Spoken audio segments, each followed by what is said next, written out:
So wouldn't it be amazing if our phones could see the world in the same way that we do?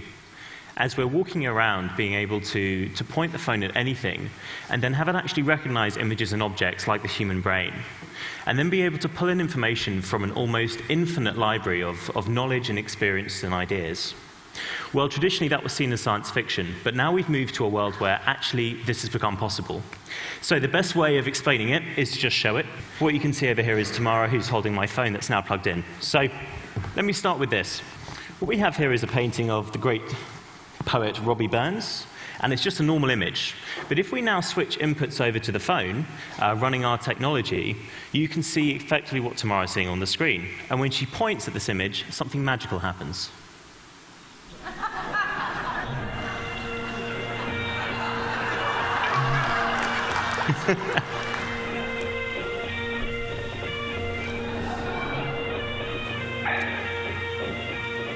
Now summer blinks on flowery. Now, what's great about this is there's no trickery here. There's nothing done to this image. And what's great about this is the technology is actually allowing the phone to start to see and understand, much like how the human brain does.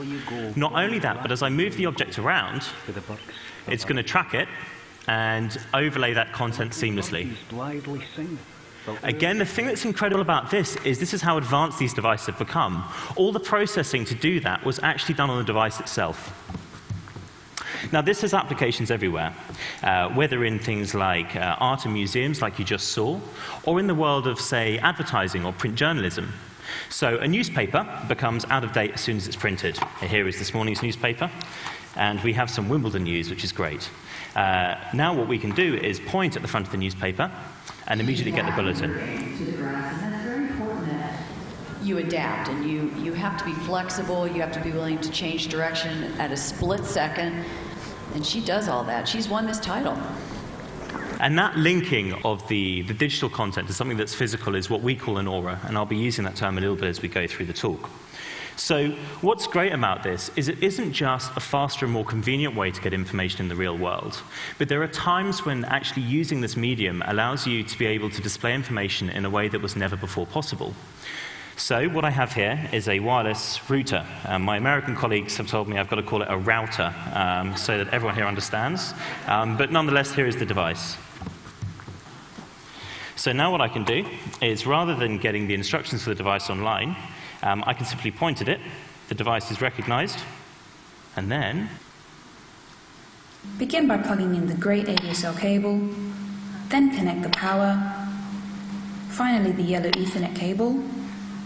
Congratulations, you have now completed setup. Awesome, thank you.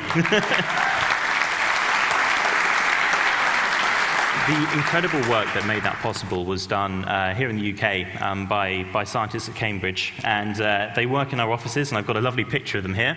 They couldn't all be on stage, but we're going to bring their aura to the stage, so here they are.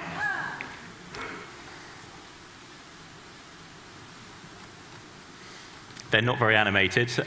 This was the fourth take, I'm told. Okay. So, as we're talking about Cambridge, let's now move on to technical advancements, because since we started putting this technology on mobile phones less than 12 months ago, the speed and the processor in these devices has grown at a really phenomenal rate. And that means that I can now take cinema-quality 3D models and place them in the world around me. So, I have one over here.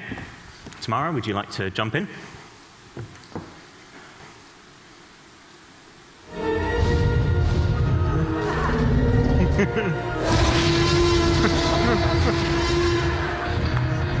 Actually,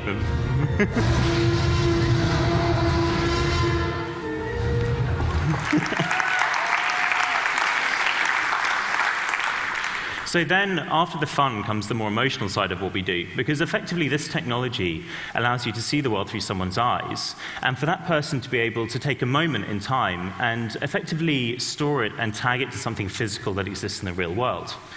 What's great about this is the tools to do this are free, they're open, they're available to everyone within our application, and educators have really got on board with the classrooms. So we have teachers who've tagged up textbooks, teachers who've tagged up school classrooms, and a great example of this is a school in the UK. I have a picture here from a video, and we're now going to play it. See what happens. Keep going.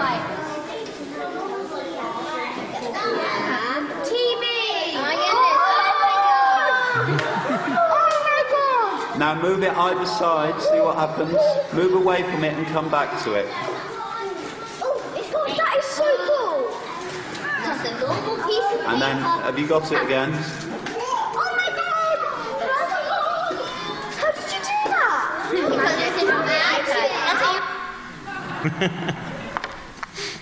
you... So it's not magic. It's available for everyone to do, and actually I'm going to show you how easy it is to do by doing one right now.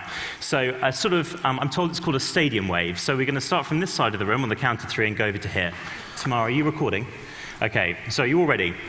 1, 2, 3, go! Fellows are really good, huh? Okay, now we're going to switch back into the Erasmus application, and what Tamara's going to do is tag that video that we just took onto my badge so that I can remember it forever.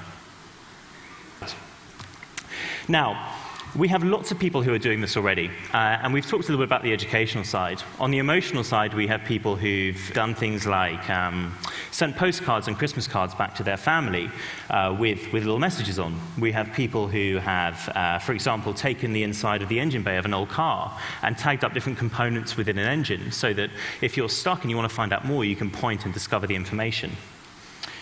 We're all very, very familiar with the internet.